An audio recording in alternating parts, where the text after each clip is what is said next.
It's a legislation that has been the talk of the campus over the past couple of weeks. Transferring out of the state system and gaining state-related status may soon be an option for qualifying universities in the Pennsylvania state system of higher education. But what does it mean to be of state-related status? For the PASSHE schools, it could allow them to have more control of their finances and the programs they offer. You have the benefits of obtaining state support, but also the benefit of being independent and autonomous in your decision making, and a lot less red tape and bureaucracy to deal with. According to Millersville University President Dr. John Anderson, the proposed legislation could have many benefits which support current students, faculty, and alumni.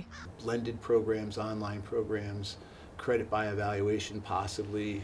So these are different innovative ways to approach higher education that would be separate from our core mission. But we need to be nimble and agile to be able to implement something like that.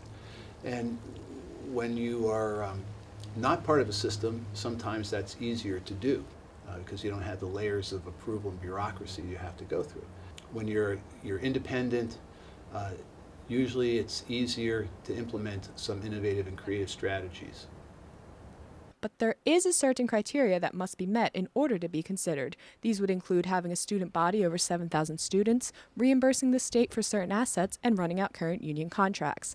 And even then, this is not a process that can happen overnight. It has to go through the Senate in the Commonwealth, and it has to go through the House as well. And then it goes to the governor before it becomes a law. So there's multiple steps that this legislation has to go through. And all along throughout the process, I'm sure there's going to be negotiations on the language and what is said in order to move it forward. But it's going to be a long process that'll take some time.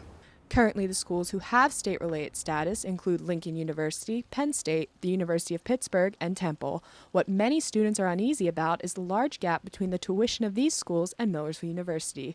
But Dr. Anderson is confident this is not of major concern. I think it would minimize the impact of any overall sticker price increase. I think when we talk about tuition, people should be sensitive to that in the private or state-related world, that the tuition is not necessarily what the average student pays to go to that school. It's much, much different.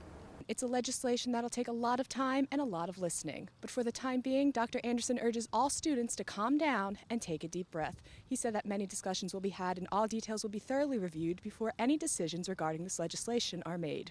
Reporting from Millersville University, I'm Amanda Conroy.